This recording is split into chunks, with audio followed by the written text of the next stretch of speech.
할렐루야. 네, 5월은 가정의 달입니다. 가정의 달인데 여러분 어떠세요? 여러분의 가정이 행복하십니까? 오늘 우리 기도를 하신 이양재 장로님은 어머니도 편찮으시고 또 아버지도 지금 또 입원 중에 계셔서 아마 더 마음이 또 심란하실 거예요. 안학자 권사님이 얼마 전에 아버지한테, 그러니까 어머니한테 천국 소망 가지고 자꾸 이렇게 막 땅에서 발버둥 치지 말고 천국 소망 가지고 딱 담대하게 딱 죽음도 맞이하시고 그렇게 하시라고 했더니 엄청 서운해 하시더라고. 얘기하더라고요. 사실 그래요. 우리의 삶 가운데 천국의 소망을 삼고 주님 바라보며 살지만 어떨 때는 우리가 지금 바라보고 있는 이 현실 앞에서 때로는 우리가 당하는 그 슬픔을 이기지 못해서 참 힘들어할 때가 많이 있습니다. 우리 가정이 주 안에서 행복한 가정이 되어야 할 줄 믿습니다. 사람은 태어나면서부터 그 관계를 맺으며 살아갑니다. 하나님께서 처음에 인간이 태어날 때부터 관계를 맺으면서 살도록 만드셨는데 그 관계의 첫 번째가 바로 부모와 자식 간의 관계입니다. 떼어내야 뗄 수 없는, 끊을래야 끊을 수 없는 이 가정이라는 공동체 안에서 하나님은 사랑을 알게 하셨고 또한 참된 관계를 알게 하신 것입니다. 이처럼 가정은 하나님이 세우신 복된 공동체라는 이야기입니다. 그래서 가정이 바로 서는 것은요, 무엇보다도 중요한 일이고요. 또한 이 가정을 통해 하나님이 세우신 온전한 공동체를 알아가는 것이 또한 중요한 일이기도 합니다.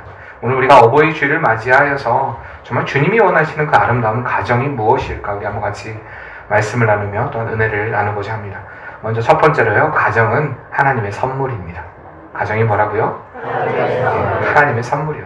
가끔 어떤 사람들 보면 가정에 대해 굉장히 부정적인 마음을 가지고 있는 사람들을 많이 보게 됩니다.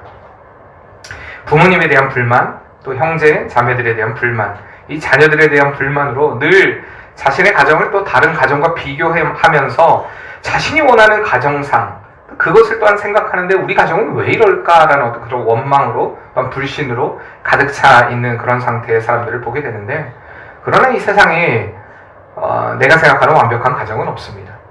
여러분 집안에 먼지가 하나도 없는 집안이 있습니까? 그런 집안은 없죠. 그런 집안이 없듯이 마찬가지로 내가 생각하고 있는 완벽한 가정을 이루리라, 내가 그렇게 생각을 하고 늘 살아도 완벽한 가정을 이루어갈 수는 없다는 것입니다. 그런데요, 완벽한 가정은 이루어갈 수는 없지만 우리는 행복한 가정은 이루어갈 수 있습니다. 왜냐하면 하나님이 우리의 가정을 뭐로 주셨다고요? 선물로 주셨기 때문입니다. 또 그 안에서 행복을 이루어갈 수 있도록 우리의 가정을 만들어 주셨기 때문입니다. 그러니까 아무리 완벽한 가정이라 할지라도 내가 생각할 때 저 가정은 정말 완벽한 것 같아. 근데 그 안을 들여다보면 진짜 그 안에 행복이 있을까요? 그렇지 않은 경우도 참 많이 있습니다. 그러니까 내가 원하는 행복한 가정, 내가 원하는 완벽한 가정이 아니라 하나님께서 세우신 이 가정임을 알고 또한 그 안에 감사할 때, 하나님이 우리 가정을 선물로 주셨다는 걸 알 때 그 가정이 진짜 행복이 넘치게 된다는 사실입니다. 그러니까 지금 내 옆에 있는 아내, 그리고 지금 내 옆에 있는 남편, 지금 내 옆에 있는 딸과 아들, 딸들이 정말 하나님의 선물임을 먼저 인정해야만 행복한 가정을 이루어갈 수 있다는 사실입니다. 오늘 본문을 우리가 읽진 않았지만 에베소서 우리가 오늘은 6장 말씀 읽었지 않습니까? 5장에 보면 이 5장을 통하여서 부부의 관계에 관해서 또한 이야기를 하고 있습니다. 너희가 어떤 관계를 가져야 된다. 부부가 어떤 관계를 가져야 된다. 라는 그런 말을 통하여서 남편이요, 22절 말씀에 아내들이 가장 싫어하는 말씀이 에베소서 5장 22절이라고 합니다. 여자분들만 한번 읽어볼까요? 아내들이여 자기 남편에게 부정하기를 죽게 하듯 하라. 네, 안 읽는 분도 계시네요. 네, 여자분들이 가장 싫어하는 성경 구절 1번이 이 말씀이라고 얘기를 하더라고요. 그런데 남편들에게는 뭐라고 얘기합니까? 25절 남자분들 한번 읽어볼까요? 남편들아 아내 사랑하기를 그리스도께서 교회를 사랑하시고 그 교회를 위하여 자신을 주신 것 같지 않아. 네, 남자분들이 더 안 읽네요. 남자분들이 부담스러운 말씀이 또 이 말씀이라고 합니다. 자, 이런 원리를 주셨어요. 미국에서 조사를 했는데 기혼 여성들이 가장 많이 하는 말 중에 하나가 뭐냐면 내가 결혼한 내 남편이 어디 갔는가 라는 말이라고 합니다. 내가 결혼한 내 남편이 어디 갔는가. 처음에 결혼했을 때는 참으로 자신을 사랑해주고 자기만을 위한 그 좋은 남편이었는데 시간이 지나니까 남편이 결혼하고 나니까 변했다는 것입니다. 이럴 때 자기를 무시하고 가정을 등한하고 전과 같이 사랑하지 않는 그런 남편이 된 것처럼 느껴지기 때문에 처음에 결혼했던 내 남편은 어디 갔는가라는 말을 참 많이 한다고 합니다. 어느 나라든 상황은 똑같은 것 같아요. 그 나라나 저 나라나 다 이런 말들은 누구 입에서 나옵니까? 여성들 입에서 먼저 나와요. 남자들이 먼저 이야기하지 않는 것 같아요. 저는 제가 남자라 남자를 변호하는 게 아니라 대부분 제가 이건 얘기한 게 아니라 미국의 기혼 여성들이 이런 말을 자주 한대요. 그래서 이에 반박하는 어떤 사람들이 이 글을 올려놨어요. 내가 결혼한 내 아내는 어디 갔는가? 처음엔 그토록 아름다웠는데 어느덧 몸빼 바지에, 그러니까 우리나라 표현으로 바꾼 거예요. 제가 어느덧 몸빼 바지에, 화장기 없는 얼굴에, 아침에 부시시한 머리에, 아름다움도 없어졌지만, 젊을 때 아름다운 모습도 없어졌지만 그뿐만 아니라 아름다운 목소리도 사라졌고 또한 아름다운 마음까지도 사라져 버렸다. 여러분, 만약 서로 이런 주장을 한다라고 하면 어떻겠습니까? 그 가정이. 흔히들 부부 사이는 가깝고도 먼 사이라고 합니다. 여러분, 이 말의 뜻을 아십니까? 왜 부부 사이가 가깝고도 먼 사이일까요? 왜 가깝고도 먼 사이일까요? 아세요? 촌수 얘기하지 마시고요. 촌스러운 얘기예요. 촌수 얘기하면. 왜일까요? 여러분, 잘 생각해요. 침대에 같이 눕잖아요. 그렇죠? 서로 마주보고 있으면 부부 사이는 가장 가까운 사이가 됩니다. 근데 서로 등을 돌리면 어떻게 됩니까? 지구 한 바퀴를 돌아야 만날 수가 있어요. 그렇죠? 네? 40만 365km를 돌아야 다시 만날 수 있는 게 부부 사이라고 합니다. 그래서 부부 사이를 가깝지만 먼 사이라고 얘기한다고 합니다. 네? 부부 얘기하니까 준영아, 부부 얘기가 네 얘기 아닌 것 같아도 오늘 부부 얘기만 할 거 아니야. 부부 같은 이런 관계, 먼 사이, 옆에 있는 내 남편이 내 아내가 정말 때로는 남과 같이 느껴지지만 그러나 우리는 기억해야 됩니다. 하나님께서 내게 주신 최고의 선물이다. 최고의 선물이다. 여러분, 이러한 사실을 가지고 살아야 돼요. 그러니까 남편이 어떨 때는요, 제일 멋지기도 하지만 제일 꼴보기 싫기도 해요. 그렇지 않습니까? 제일 멋지기도 하지만 제 아내한테 참 자주 듣는 말이, 참 당신 어떨 때 보면 참 이쁜데 어떨 때 보면 진짜 아니라고, 이런 얘기를 자주 합니다. 참 우리가 그것처럼 그럴 수도 있어요. 근데요, 제가 한 번도 그런 말을 하지만 저도 이하 동문. 그래요. 사실 부부가 이런 관계입니다. 자녀들도 마찬가지예요. 내 자녀를요, 자꾸 다른 자녀들과 비교하지 마시기 바랍니다. 내 자녀는요, 하나님이 내게 주신 최고의 선물입니다. 부모님도 마찬가지입니다. 내 부모가 비록 다른 부모들에 비해서 많은 것을 해주지 못했고 나의 많은 것을 채워주지 못했고 남들처럼 버팀목이 되어주지 못했을 수도 있습니다. 그러나 그분들은 하나님께서 내게 주신 선물이라는 사실입니다. 그러니까 우리 가정이 하나님의 선물임을 알 때, 서로가 서로에게 이 사람은 내게 주신 하나님의 선물임을 알 때에 우리는 감사할 수밖에 없습니다. 그 하나님께서 우리에게 주신 이 가정 안에서 그러할 때의 행복을 찾아가게 되는 것입니다. 가족은 하나님이 주신 무엇이라고요? 선물입니다. 잊어버리지 마세요. 두 번째는요, 이 믿음의 가정은요, 질서가 있습니다. 질서. 모든 공동체 안에 질서가 있듯이 이 공동체의 기본이 되는 가정 안에서도 질서가 있다는 것입니다. 오늘 그 질서를 세우는 데 있어서 먼저 첫 번째로 6장 1절부터 3절 말씀을 통해서 자녀들에게 먼저 권고를 하는 것을 보게 됩니다. 자녀의 역할이 무엇인가?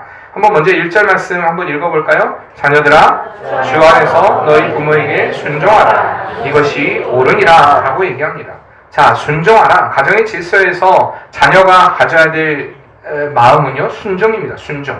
순종이라는 것은요, 원어적인 뜻을 보면 엎드려 듣다라는 뜻입니다. 부모의 말에 경청을 해야 한다는 의미입니다. 이것이 옳음이라고 이야기하고 있습니다. 성경에서 이것이 옳음이다 라고 얘기하는 건 이것이 진리다, 이것이 하나님의 말씀이다라는 얘기입니다. 자녀들은요, 부모에게 순종해야 합니다. 엎드려 들어야 합니다. 그러나 조건이 있습니다. 누구 안에서요? 주 안에서 순종입니다. 하나님이 가정을 세우시고 그 가정 안에 질서를 세우셨는데 자녀에게 세운 질서는요, 바로 부모에게 순종하는 것입니다. 주 안에서 순종. 요즘 사람들의 특징들을 보면 자꾸 자기가 생각하고 자기가 용납할 수 있고 자기가 이해해야만 순종하려는 경향을 보이기도 합니다. 여러분들 교회 안에서도 그런 경우를 참 많이 봐요. 보편적인 이야기인데도 불구하고 내 마음에 수긍을 해야 이해를 한다. 내 마음에 수긍을 해야 내가 그 일을 한다. 그리고 또 요즘에 또 교육 방법에서도 마찬가지로 자녀들에게 수긍할 수 있도록. 그러나 여러분 생각해 보세요. 하나님의 원리가, 하나님의 말씀이 내가 다 수긍할 수 있는 것이 아닐 때도 있습니다. 그러나 그 말씀에 우리는 아멘 해야 되고 순종해야 될 때가 더 많다는 것입니다. 왜냐하면 이것이 옳음이기 때문에. 그러니까 내가 생각하는, 내가 어떤 생각에 합당한 옳은 일에만 수긍하는 것이 아니라 우리가 자녀된 우리 입장은 교회 안에서도 마찬가지예요. 그 질서는요, 순종하는 일입니다. 순종하는 것. 하나님이 세우신 질서 안에 경청하고 따름이 있어야 온전한 순종이 된다는 것입니다. 이러할 때의 결과, 우리가 출애굽기에서도 이러한 일에 대한 내 아버지와 어머니를 공경하라, 이것이 약속 있는 첫 계명이다라는 것들 말씀하기도 하시죠. 그리고 3절 말씀에 보면 이로써 내가 잘되고 땅에서 장수하리라. 신명기 5장 6절 말씀에 대한 또한 어떤 재해석이기도 합니다. 너희 하나님 여호와가 내게 준 땅에서 내 생명이 길고 복을 누리리라. 그러니까 이 약속의 말씀은요, 그 약속의 땅 가나안에서 내 생명이 길고 내가 복을 누리겠다라는 말이에요. 바울은 이것을 더 심플하게 이로써 내가 잘되고 땅에서 장수하리라 라고 말씀하고 있습니다. 이것은 무슨 말이냐, 어떤 내가 잘되고 장수하기 위해서 내가 그냥 순종하고 말지가 아니라 마음을 다하는 엎드림이 있어야 합니다. 부모에 대해서 우리가 마음을 다하는 엎드림이 있어야만, 그렇게 순종해야만 하나님께 주신 은혜를 받아 누릴 수 있다는 사실입니다. 우리 부모님들에게 마음을 다하는 순종의 삶이 여러분의 삶이 되시길 바랍니다. 또한 가정에 주신 질서, 부모들에게 주신 질서가 있습니다. 4절 말씀해 보듯이 또 아비들아 너희 자녀를 노엽게 하지 말고 오직 주의 교훈과 훈계로 양육하라 라고 이야기합니다. 이것은 무슨 말이냐, 자녀들을요 자기의 소유물로 여기지 말고 하나의 인격체로 대해야 한다는 의미입니다. 간혹 부모님들 중에서도 자녀를 자신의 소유물로 생각하는 이들을 종종 보게 됩니다. 자신의 꿈을 이루고 자신의 야망을 이루는 어떤 수단으로서 아이들을 생각하고 길러내는 이들도 참 많이 보게 됩니다. 자신이 이루지 못한 꿈을 자녀를 통해 이루려고 하는, 자녀를 통하여서 자신의 위신을 세우려고 하는, 물론 자녀가 잘 되면요 부모에게는요 기쁨이 되죠. 또 자랑거리가 되기도 합니다. 그러나 성경에서 얘기하는 건 이것이 너희의 목적이 아니라 너희에게 자녀를 선물로 준 이유는요 주의 교훈과 훈계로 양육하기 위해서라는 것을 분명히 우리에게 말씀해주고 있습니다. 바울이 여기에서 얘기하는 주의 교훈과 훈계라는 것은 자신의 철학, 자신의 방법, 내가 생각하는 교육 철학으로 가르치지 말라는 이야기입니다. 당시에 우리가 잘 알듯이 그 당시에는 철학 사상들이 굉장히 많이 발달되어 있던 시대였습니다. 내가 생각하는 방법으로 자녀들을 양육하고 길어내지 말라. 하나님의 말씀은요 주의 교훈과 훈계로 양육하라는 것입니다. 인간적인 방법이 아니라, 내 방법이 아니라, 내가 아는 교육 방법론이 아니라 하나님이 말씀하시는 성경적인 방법으로 양육해야 한다. 내가 느끼고 내가 생각하고 내가 배운 그대로 양육하지 말라는 것입니다. 여기서 양육하다라는 것을 직역하면 길러내다라는 것입니다. 길러서 내보내다, 성숙하게 길러내다, 충분히 발달시키다, 이런 의미를 가지고 있습니다. 그러니까 양육이라는 것은 그저 잘 먹고 잘 몸 크도록 만들라는 의미가 아니라 성숙하고 원숙한 자녀로 기르라라는 명령입니다. 또한 여기서 교훈하라는 것은요 훈련하라, 단련하라, 수양하다, 조정하다, 정정하다, 훈계라는 것 충고, 경고, 권고, 이런 의미를 다 가지고 있습니다. 성경은 이야기하기를 주의 교훈과 훈계로 자녀를 길러내야 된다. 다시 말해서 네 신앙은 네 신앙이고 네 삶은 네 삶이고 내 삶은 내 삶이고, 그로 인해서 네가 네 인생은 알아서 살아 놔두라는 거 아닙니다. 분명히 성경은 이야기합니다. 때론 체벌이 필요하면 체벌을 해야 됩니다. 특히 우리가 믿음의 훈련을 그들에게 시켜야 됩니다. 근데 그거를 늦게 시키면 아무 소용없습니다.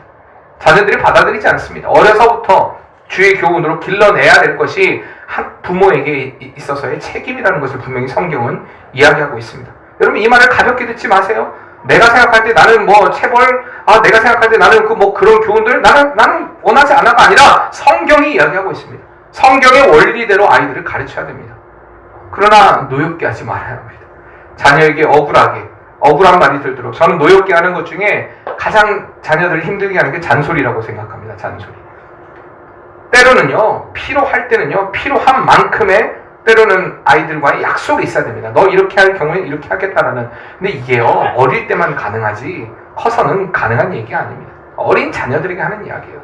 분명히 신앙으로 길러내야 됩니다. 주의 교훈으로 양육하고 훈련해야 하는 일들이 주님께서 주신 아름다운 가정을 세우는 길이라는 것을, 그러니까 믿음의 가정이 이 질서를 세우는 일이라는 것을 여러분 잊지 마시길 바랍니다. 그러니까 우리 가정이 다시금 주 안에서 세우시는 그 질서 안에서 온전한 가정들의 은혜가 있기를 바랍니다. 세 번째로는요, 믿음의 가정은요, 함께 만들어가는 것입니다.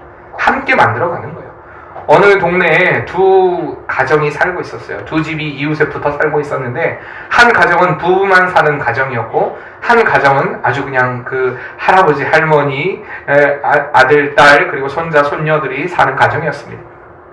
근데요, 두 부부가 사는 가정은 맨날 싸웁니다. 맨날 싸우고, 맨날 막 어렵고 힘든데, 한 옆에 가정을 보니까 너무 화목하고, 너무 단란하고, 항상 웃음소리가 끊이지 않는 그 모습을 보고, 하루는 이 두 부부가, 젊은 부부가 과일을 한 상자 사들고 그 집에 방문합니다. 방문해서, 아니, 어떻게 선생님의 가정은 이렇게 대가족인데도 불구하고 화목할 수가 있습니까? 좀 비결 좀 알려주십시오 라고 얘기합니다. 그때 주인이 뭐라고 얘기를 하냐면 이렇게 얘기를 합니다. 네, 그것은 당신네 두 분은요 모두 다 훌륭하시고 우리는 모두가 바보이기 때문입니다 라고 대답을 했다고 합니다. 아니 이게 무슨 말씀이십니까? 이렇게 훌륭한 분들 그랬더니 그분들이 예를 들어요. 오늘 아침 예를 들겠습니다. 그래서 그 남편이 가다가 아침에 출근하다가 내가 실수로 물을 엎질렀습니다. 물을 엎질러가지고 그때 아내에게 이렇게 얘기를 했다고 합니다. 여보, 내가 부주의해서 내가 이렇게 물을 엎질렀다고 미안하오, 이 컵을 깨뜨려서 미안하오 라고 사과를 하니까 옆에 듣고 있던 아내가, 부인이, 아니요, 제가 생각이 모자라서 물그릇을 거기다 갖다 놓아서 당신 출근하는데 그 물그릇을 건드리게 해서 이렇게 물그릇이 깨졌다고, 제가 미안하다고. 그랬더니 옆에 듣고 있던 시어머니가, 얘야, 내가 아까 그 물그릇 봤는데 내가 아까 치웠으면 될 것을 그걸 치우지 않아가지고 꼭 그렇게 출근하는 애비가 이렇게 물그릇을 깨도록 만들었으니 이건 내 잘못이다 라고 이렇게 서로가 서로에게 바보가 된 것처럼 또 잘못을 인정하고 용서를 빌다 보니까 싸울 수가 없다라는 그런 이야기를 하고, 그 이야기를 들은 젊은 부부가 그 이야기를 듣고 이제는 화목한 가정을 이루었다는 그런 이야기가 있습니다. 그러니까 가정의 행복은요, 한 사람의 노력으로 되는 건 아닙니다. 함께 노력하지 않으면 행복하고 아름다운 가정을 만들어낼 수가 없는 것입니다. 그러기 위해서 필요한 것이 서로 이해하고 서로 용납하는 것입니다. 가정에서 살아야 할 표현이 누구 때문에 라는 표현입니다. 당신 때문에 내가 못 살아. 어디서 많이 들어본 말이죠. 너 때문에 내가 못 살아. 이 서로 간의 불신을 조장하는 아주 위험한 말입니다. 사람은요 진짜 간사한 동물입니다. 얼마나 간사하냐면, 안 그런 것 같아요. 우리 이양 장로님이 계시면 장로님이 아닌데도 불구하고 장로님에 대해서 좀 나쁜 말을 들었어요. 안 좋은 말을 들었어요. 그럼 사람은요 자꾸 그 안 좋은 말이 생각납니다. 자꾸 나쁜 말이 생각나요. 가정에서도 마찬가지예요. 아이고 참 꼭 지 아버지 닮아가지고, 꼭 지 엄마 닮아가지고. 이 가정에서 사라져야 될 말인데, 여러분 진짜 우리 어디서 많이 듣던 말이에요. 그렇죠? 근데 이런 말들을 통해서 자녀들에게 점점점 부정적인 것들을 심어줍니다. 아이들이 뭐라고 얘기합니까? 대번에 그래요. 제가 얘기했거든요. 우리 하준이에게. 야 하준아, 너 어릴 때부터 교육시켰어요. 굉장히 어릴 때부터. 너가 키가 안 크는 건 나 때문이 아니야. 엄청나게 제가 교육시켰어요. 너가 키가 안 크는 건 네가 노력 안 해서 그래. 네가 밥을 안 먹어서 그래. 네가 노력하지 않아서 그래. 자꾸 핑계하지 마. 왜? 실질적으로 유전적인 원인보다도 그렇지 않은 원인에 대한 것들이 훨씬 더 많이 더 보고가 되어 있으니까 너 잘 먹어야 돼. 지금도 안 먹어요. 잘 안 먹어요. 그러고 나서 아빠 닮아서 그래. 그래요. 꼭 그래요. 아빠 닮아서 그래. 아빠를 닮아서 그렇대요. 참. 근데 이 부모가 그런 말을 들을 때 사실 좋은 말은 아니잖아요. 아픈 말이에요. 굉장히 아픈 말이에요. 왜 그랬을까? 왜 나는 이렇게 안 먹었을까? 왜 이렇게 안 컸을까? 그럼 또 제가 또 저희 아버지 어머니 원망할까요? 이 반복의 반복. 우리 집안 내력이 이래. 아니요. 충분히 돌연변이는 있고요. 충분히 그리고 더 훨씬 더 성장할 수 있어요. 내가 노력하지 않아서 그런 거거든요. 근데 늘 핑계하는 삶. 서로가 서로에게 이것을 누가 가르쳐주냐? 부모가 가르쳐준 거예요. 자꾸 핑계하도록 만들어준 겁니다. 가정은요 함께 만들어가야 돼요. 그 H.L. 맨켄 박사가 행복한 가정을 위한 10가지 비결을 얘기했는데 한번 여러분 들어보실래요? 첫째, 결혼 생활의 목표를 가져라. 이게 첫 번째입니다. 두 번째, 결혼 전에는 두 눈을 뜨고 보고 결혼 후에는 한 눈을 감아라 라고 얘기했습니다. 무슨 얘기인지 아시죠? 아시는 분은 다 아실 거예요. 세 번째, 비결을 당하면 비참해지고 비밀은 비극을 양태한다. 비교하지 말라는 것입니다. 비밀 만들지 말라는 것입니다. 네 번째, 화를 품은 채 잠들지 말라. 성경에도 있죠? 마태복음 말씀에도 있습니다. 우리가 화를 품고 분을 품고 서로 등 돌리고 그렇게 자지 말라는 것입니다. 다섯 번째, 마주보지 말고 같은 방향을 보라. 마주보면 어떡합니까? 날마다 싸워요. 사실 서로 얘기하다가 같은 방향을 보면요, 서로 어떻게 나아갈까에 대해서 그려가게 됩니다. 그리고 여섯 번째, 돈을 사용하는데 하나가 되라. 중요한 말입니다. 돈을 사용하는데 하나가 되라. 그 다음에 일곱 번째, 일곱 번째가 아닌가요? 입술에 30초가 가슴에 30년. 무슨 말입니까? 말 함부로 하지 말라는 얘기입니다. 아까 얘기했죠? 말이 정말 중요합니다. 세우는 언어가 되어야 합니다. 그 다음에 침실의 기쁨을 유지하라. 그 다음에 서로 격려하고 신바람 나게 하라. 이것은 놀라운 사랑의 묘약이다. 그리고 마지막이 중요합니다. 기도로 하루를 열고 기도로 하루를 닫으라. 이것이 행복한 가정을 위한 비결이라는 것입니다. 여러분 어떻습니까? 우리 가정 안에 과연 이 10가지 중에 내 부족한 게 무엇이고 또 잘하는 게 무엇인가 여러분 스스로 좀 생각해 보세요. 내가 주님이 원하시는 그 가정을 만들어가고 있는가? 오늘은요 특별히 어버이 주일입니다. 지난주는 어린이 주일이었어요. 그렇죠? 되게 재밌는 건요, 5월 되면요 얼마나 재밌는지 아십니까? 제가 부모님들에게 설교를 하면서 부모님들 믿음으로 자녀를 잘 양육해야 됩니다. 노엽게 하지 말아야 됩니다. 그럼 그 얘기를 듣고 가면요 부모가 딱 좀 뭐라고 하려고 하면 자녀가 오늘 목사님이 설교하셨잖아. 노엽게 하지 말라고. 또 부모들은 순종하라고 얘기하면 집에 가서 얘기합니다. 야 오늘 말씀 못 들었냐? 순종하라고?